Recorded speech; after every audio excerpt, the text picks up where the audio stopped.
This is something that was brought out that I buried 20 years ago.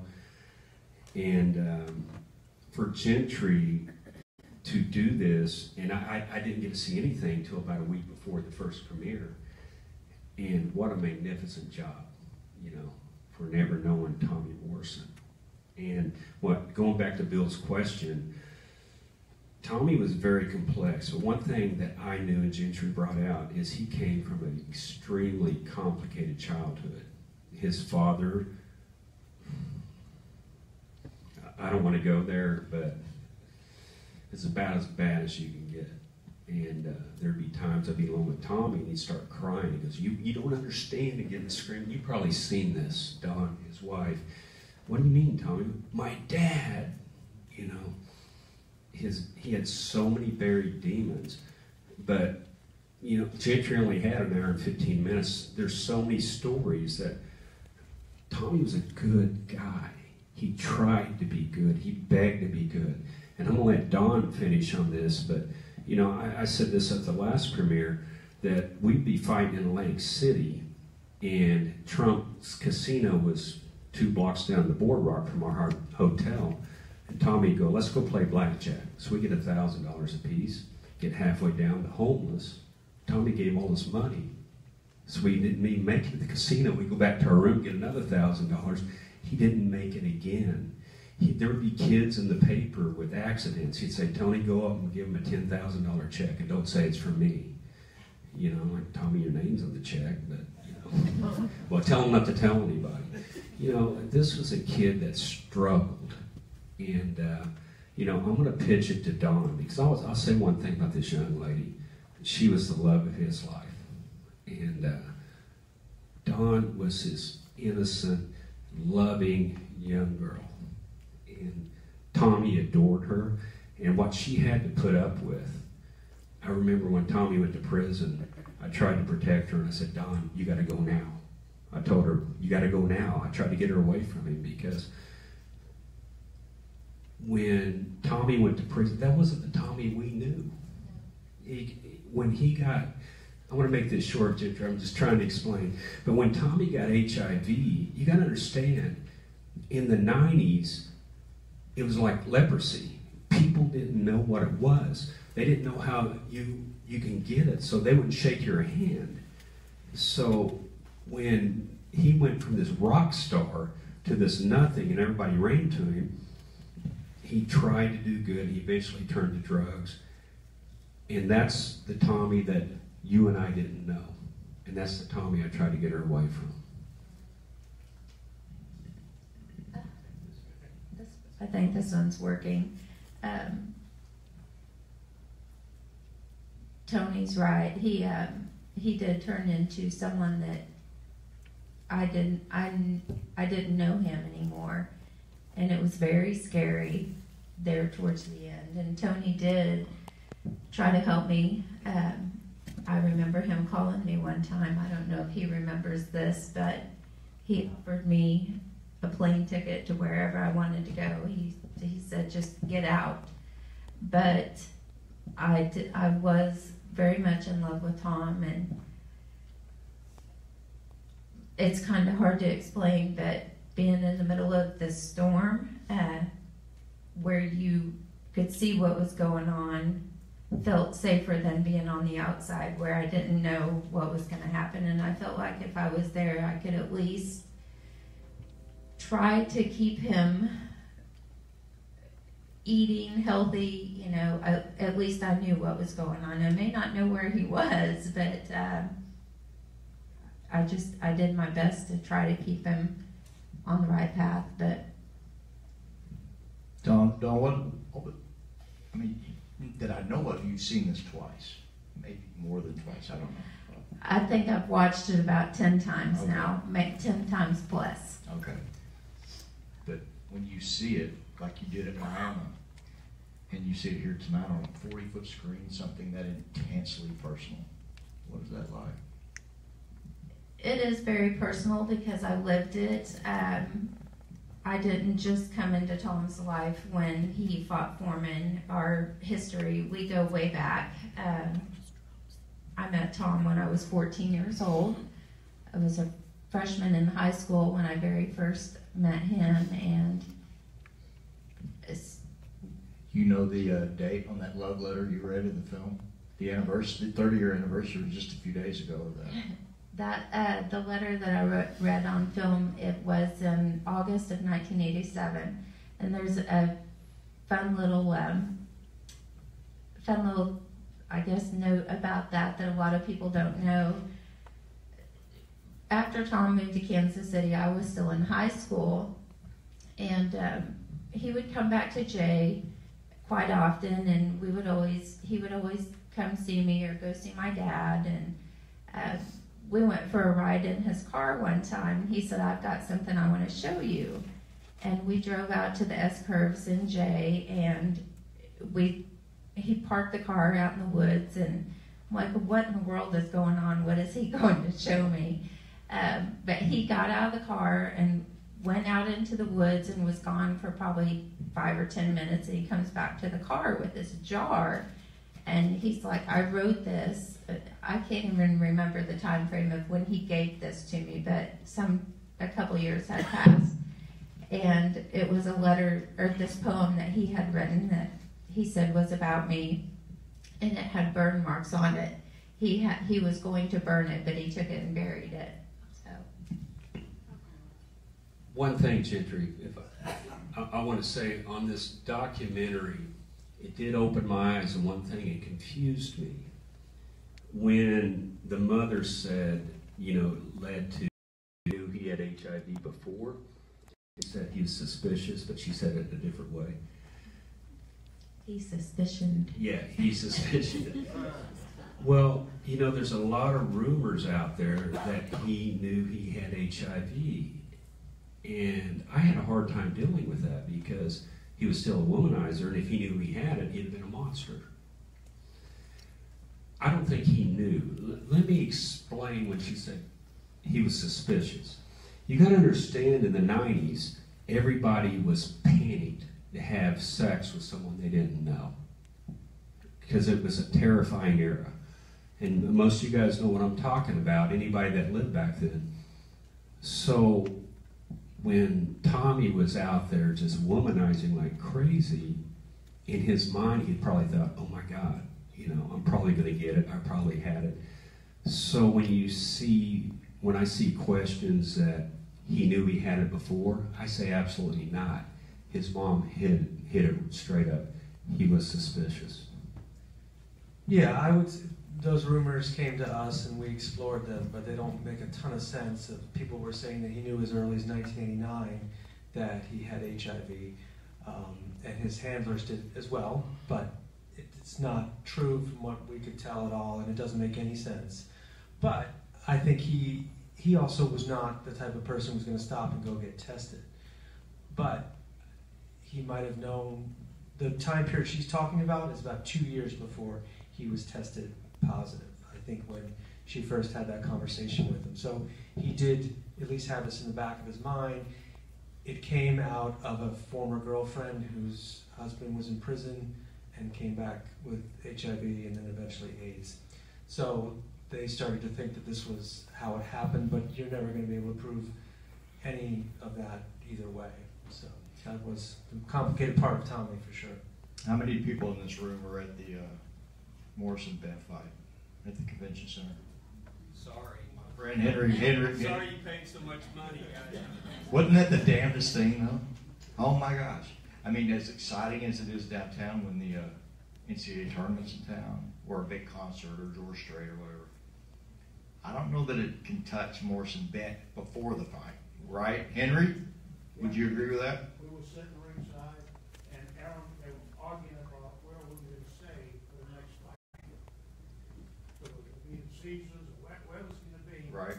And when down, my daughter turned to me and said, "Oh, Dad, that's not good, is it?" I said, "No, it's not good." Well, I shouldn't. Tony probably wrote some knock my ass out for even bringing it up, but that might have been the most shocking sporting event in the history of this town. I mean, it was an HBO televised heavyweight championship fight. What would Tommy have been, a 15-1 favorite? $400 ringside Yeah, I pushed to have that fight here with Bob Arum. I was back there, Bob pushed me out. Bob's the biggest promoter in the world outside of Don King. They're both in their 80s, they're still working, they both had pacts with the devil. But, you know, I pushed for that fight here. I said, I'll get $400 ringside tickets, and I'll average a $90 ticket average. He said, you can't do that. So he tried. Yeah, we didn't have casinos. Yeah, it's yeah, and there was no sponsors. It's straight ticket sale, what we call a full deal. And he said, "Okay, big boy, do it."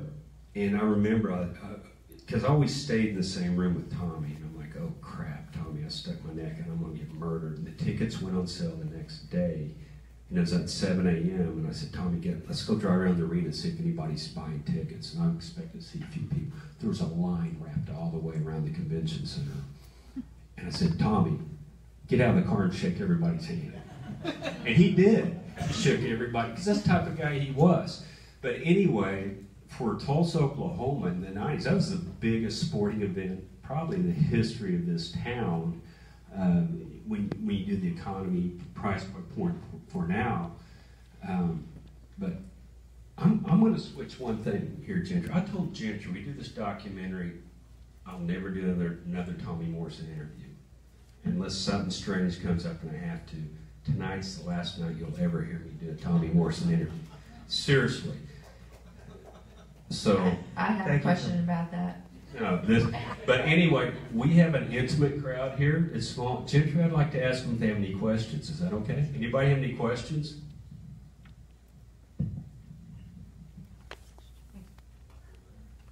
Gentry, was there anything going in 3.5 years ago when you met with Tony? Was there anything different that surprised you as you guys moved through this story and started really exploring it and getting the original stuff from, using Tommy's voice throughout was really cool? Was there anything that surprised you or changed the direction you went? Not really. I think using his voice was what we wanted to do throughout. The letter, he was a big letter writer to a lot of people, right? Not just you, to everyone. Yes. And so we wanted to get that in his voice. But I don't know if there's anything surprised me. It was just, as a making documentaries, producer, director, finding all that footage. Thank you, HBO, and all the people who did those features on him, all the locals in Kansas City and here in Tulsa as well, because it's those type of things that really bring his voice out, and bring Tommy to life. No, mainly it's just that. It's his getting the archival to make him so we can hear Tommy and his personality more. So this film debuts on television tomorrow night at 7 Central, right? 7 Central on ESPN2. It's been available on the Watch ESPN app for 2 weeks. 2 weeks. And so after tomorrow night, Gentry, it's kind of no longer your baby. You know what I mean? And then you move on to the next thing, right? Correct. What is the next thing? Oh, that's a great question, but I can't talk about that right now. What's of all of the films you've been involved with, how does the Morrison piece rank the project in terms of? Well, it's the most fulfilling because we started this 4 years ago, but we haven't been working on this for 4 years straight. We've had to do other things, and so. But the great part about it is that more time has actually been better for us, and we've been able to cultivate great relationships with Don and Tony and other people in this film, and that's been the most rewarding part of this is dealing with everyone and calling them and just them finding stuff and just really getting to know his story better and better. And also, I really did love. I don't know if you can recognize some of the places here, but we just spent a week based in Rogers, Arkansas, because that's near where he was born and buried. And we would drive into Delaware County. Some of that boxing stuff is from Grove. A lot of that stuff's out near your casino there in Miami. So it's just been great to really get to know this area, and I hope it came out on the screen here, the story in this region. Yes, Al. I was curious as this documentary was evolving. When you said, and I know you took the year off, but as this project was going, God, we gotta get this in, and I didn't know this, and then as it continues on, more and more stuff, or more and more material is coming out. How did you visualize all of that once you had everything in the can? Well, it's tough because you fall in love with a lot of stuff, and eventually we have to get to time. We have to make air, and so there was some stuff that we thought, bites that we would never cut, and you have to be a little ruthless with stuff like that. And so, yes, we did. I think we got some of your station stuff late, which some of it made up here, but I mean, it's like we were constantly trying to get stuff in and utilize as much as possible, but we did have, and then some of it's licensing too. It's how much we can afford. Boxing is not cheap to license, so yes. Henry. Tony, one of the things I noticed that I don't think is true, maybe you might want to talk about this, but when he fought Ben, and they said he was out drinking at a concert, well, the 2 to 3 nights before the fight, he was with us, and one night we had dinner at the house, and he ate pasta, and didn't have a drink or anything else, and the other night we had a charity auction. So, do you think? Well, first of all, that's not That's ESPN's fault. He had 2 witnesses. His mother said that, and his uncle said that. This whole documentary is 100% true, but that was false. And Don's here with me. We were both with Tommy the night before that fight. We sat on George Strait's bus. Maybe he snuck out. We Maybe did. He snuck. He didn't. No, Tommy would not do that before a fight. He'd do it after a fight. Go ahead, Don. That was a story that I heard, and I remember my dad asking me about that because there was some rumors going around that Tom was out at a bar the night before the Bent fight drinking. And I told my dad, I'm like, if he was out at a bar, he snuck out of the hotel because I slept next to him that night.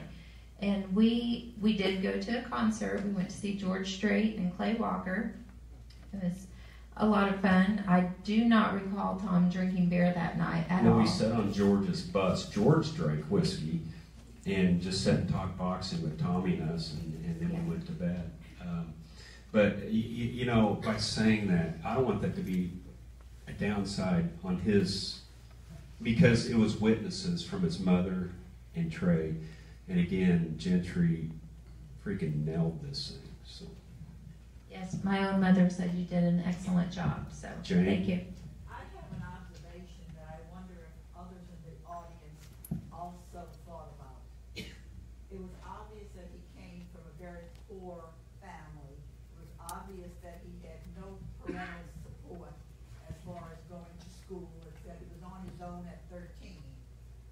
But if you looked at that letter that he wrote Dawn, first of all, it was beautifully and eloquently stated.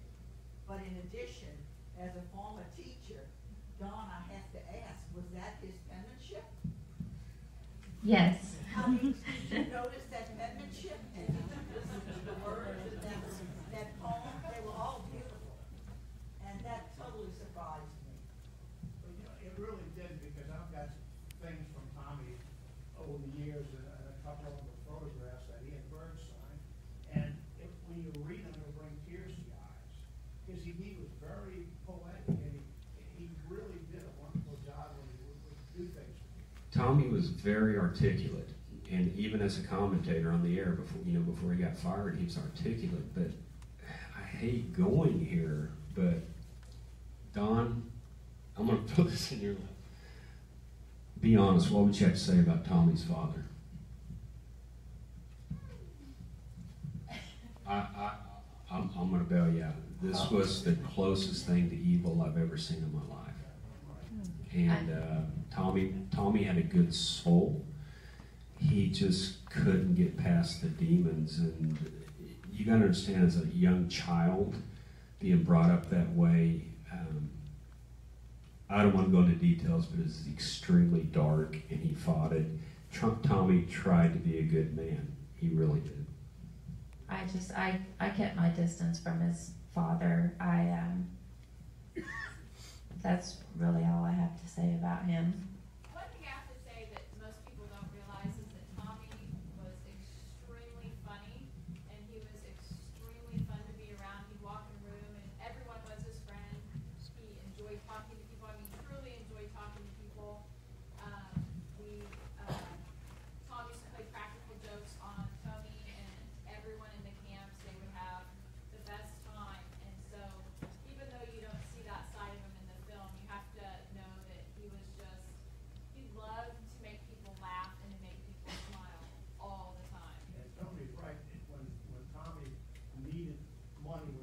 Holden the purses.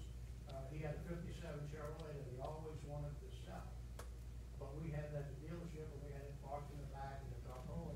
So Tony said, don't let him see it, don't tell him where it is, and he'll forget about it in 2 or 3 days. And that's a fact. Tommy, we had a controlling blowing money, so yeah, he bought a '57 Chevy, and I told Henry to hide it, so forget about it 4 days. And about 2 years later, we brought it back to him. You know, so it was, guys, we're going to have to shut this down. Time for one more. I have a question regarding the 2 sons that are now in profession and climbing up the ranks. I mean, how does that feel to be on that path again and knowing what you know happened along the way? And how do you deal with that and direct them and try to go on a different path? Well, Trey's mom, the oldest boy, called me up about 4 years ago and said, Trey's having some crossroads in life, and he's got questions about his dad. Will you come talk to him?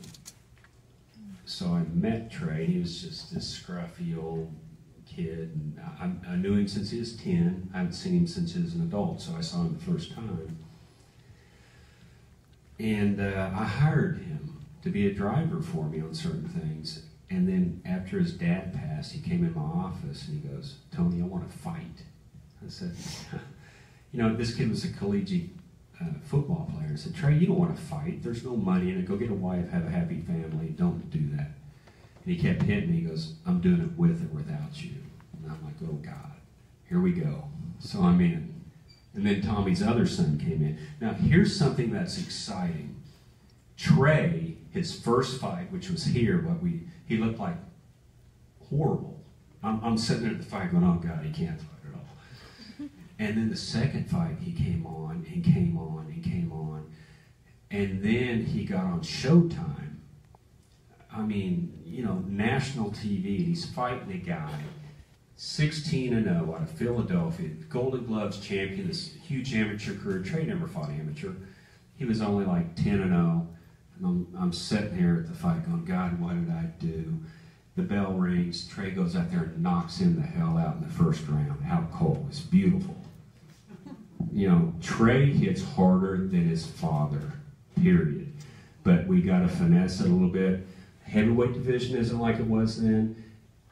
So Trey has a great shot. He's yes sir, no sir. Kenzie's yes sir, no sir. The younger brother's 11-0. They're great, wonderful young kids, and I'm proud of both of them. And actually, when this hits the air, they're going to blow up. They're already blowing up anyway, so it's something for we can see in the future. We're done. Thank you guys for coming. Jane Primo, beautiful accent.